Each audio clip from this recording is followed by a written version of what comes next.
আবহাওয়া অফিস জানিয়েছে সিলেট ও সুনামগঞ্জে মাসব্যাপী হালকা থেকে মাঝারি বৃষ্টি অব্যাহত থাকবে। বঙ্গোপসাগরে সৃষ্ট গভীর মেঘমালার কারণে 4 সমুদ্র বন্দরকে 3 নম্বর সতর্কতা সংকেত দেখাতে বলা হয়েছে। সিলেটে আরো 10 দিন হালকা থেকে মাঝারি ধরনের বৃষ্টিপাতের সম্ভাবনা রয়েছে, সেই সাথে কোনো কোনো জায়গায় ভারী থেকে অতি ভারী বৃষ্টিপাতের সম্ভাবনা রয়েছে। ময়মনসিংহ বৃষ্টিপাতের সম্ভাবনা রয়েছে এবং রংপুর অর্থাৎ তিস্তা ক্যাচমেন্ট এরিয়ায় বৃষ্টিপাতের সম্ভাবনা রয়েছে। সুতরাং আমাদের উত্তর অঞ্চলের জেলাগুলোতে হালকা থেকে মাঝারি ধরনের বৃষ্টিপাত এবং সেই সাথে কোথাও কোথাও ভারী বৃষ্টিপাতের সম্ভাবনা তৈরি হয়েছে। তুমি কি পুরুষ না কাপুরুষ মিয়া? বউর শান্তির লেগে ফ্যামিলিতে তুমি ফাইট দিবা না?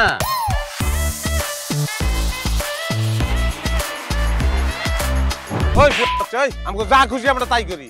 তোর কি যাবি না পলসু বান্ধব তোরে? আপনি আমার মরা মা লয়ে কথা কইলেন কেন? আর একটা কথা আমার মারে লয়ে কইবেন আমি কিন্তু সহ্য করব না। খারাপ রে ভালো কবি বললি। ওই তুই যে সুন্দর বাইরের মানুষ জানলো কেমনে? বিয়া করছিস কি বাইরের মানুষ ছেড়ে দেওয়ার লিগা? ভুলে গেছে প্রথম বাসর ঘর তো।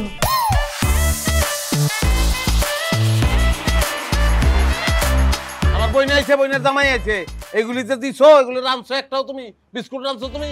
যা বাচ্চারাও যাও। দেখছো সমস্যা? হ্যাঁ আমি কই যাইতেছি এটা দিয়ে আপনি কি করবেন? তুমি বললা পৃথিবীতে কোনো শব্দ নাই। ওকে লাইট বন্ধ করি তাহলে।